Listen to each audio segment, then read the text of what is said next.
Salut à tous les hommes de Dieu. Nous continuons avec notre cours de la zoologie biblique. Nous allons parler aujourd'hui encore du buffle. Mais nous allons expliquer un peu profondément que le buffle est notre Seigneur Jésus-Christ.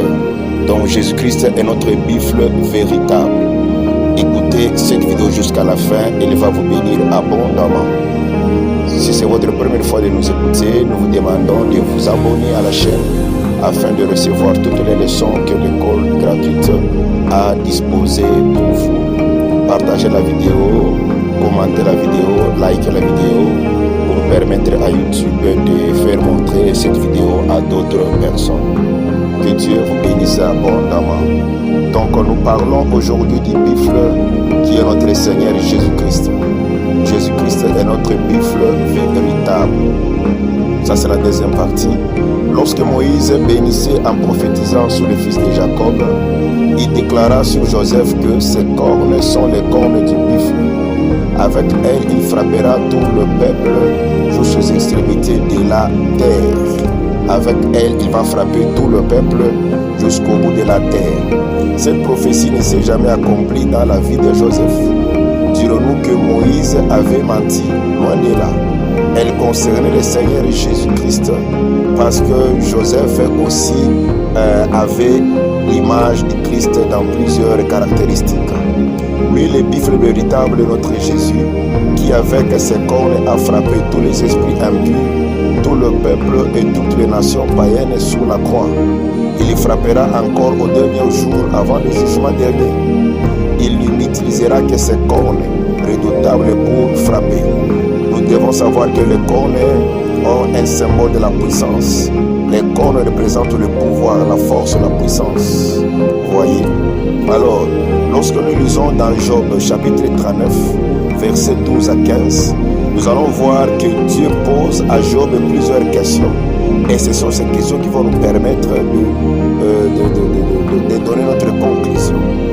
Il dit à Job, le buffle va-t-il être à ton service? Deuxièmement, il pose, passe-t-il la nuit vers ta crèche? Est-ce que le buffle peut passer nuit avec toi dans une seule crèche? Est-ce que tu peux attacher le buffle à une corde afin qu'il te trace des sillons? Est-ce que va-t-il après toi briser les monts des vallées? Est-ce que tu te reposes sur le buffle parce que sa force est grande? Est-ce que tu lui abandonnes les soins de tes troupeaux, de tes travaux? Est-ce que tu te confies en lui pour la rentrée de ta récolte? Est-ce que c'est lui qui doit amasser ton air? Donc vous allez voir que ça, ce sont des questions que Dieu pose à Job pour nous faire voir et comprendre le buffle. Je vais encore le répéter, je l'avais dit même l'autre fois. Le buffle, c'est la vache sauvage. C'est le bœuf sauvage plutôt. Le bœuf qui vit dans la forêt. C'est ça le buffle. En analysant ces questions de Dieu à Job, nous sentons que Dieu s'est mis dans une position de louer la force, la liberté et l'indomptabilité du buffle. Il nous présente les caractéristiques du buffle. C'est un animal qui aime être libre.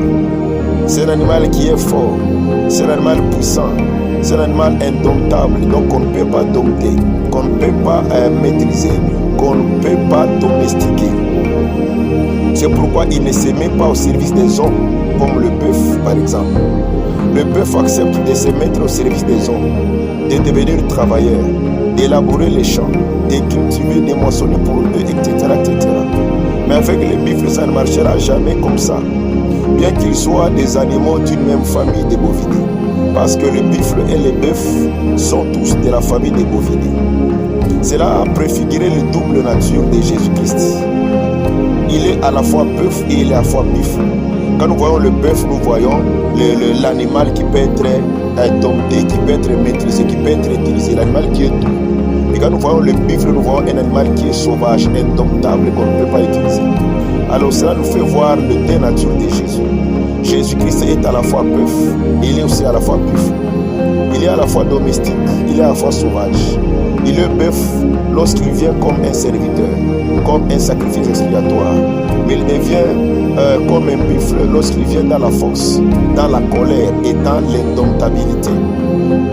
Notre roi des rois, le Seigneur Jésus, dans la nature de la liberté du buffle. Même la mort ne pouvait pas les retenir pour les mettre à son service. C'est pourquoi il était libéré de la mort par la puissance de la résurrection. Quiconque est doté de cette puissance du buffle véritable, même devant la mort, cette puissance lui apporte la résurrection. Donc ici nous allons aussi voir quelques comparaisons entre le bœuf et le buffle. Les deux animaux sont issus d'une même famille de bovidés. Le bœuf est domestiqué. Le bœuf est domestique, mais le buffle est sauvage. Vous voyez.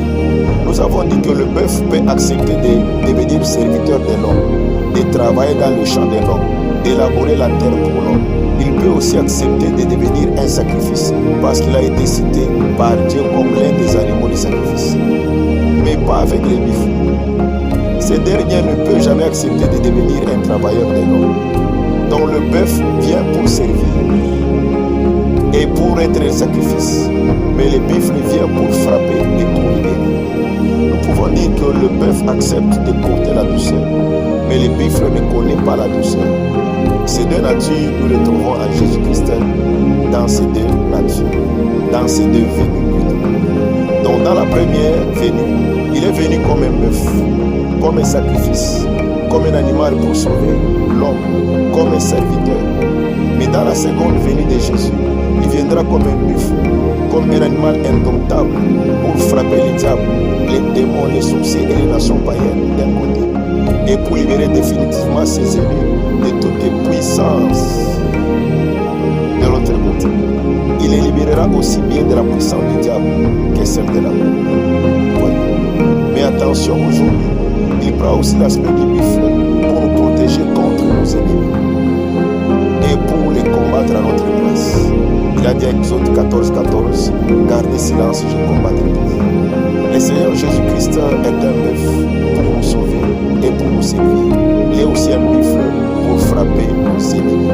Donc Jésus-Christ est notre buffle véritable. Que Dieu vous bénisse abondamment. Partagez la vidéo, abonnez-vous, likez la vidéo et donnez des commentaires par rapport à cela.